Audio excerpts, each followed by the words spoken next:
И ето още една жена, която много обича мъжа си и се оплаква на приятелката си. Какво да го правя, моя мъж?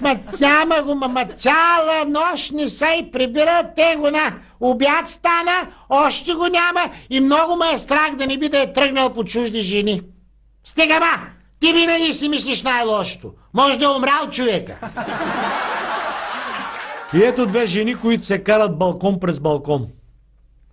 Слушай, Иванова, писна ми от тебе, да взема ти купя едни пердета, да не ти гледам всяка вечер голия мъж как се разкарва насам, натам.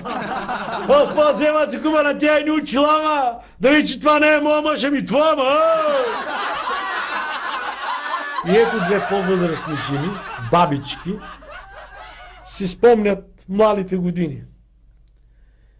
Помниш ли едно време, kad бяхме млади момичанца и kad бяхме ни убави такива, млади, убави, сексапилни, Я? а сега сме дърти и грозни и отвратителни, ти.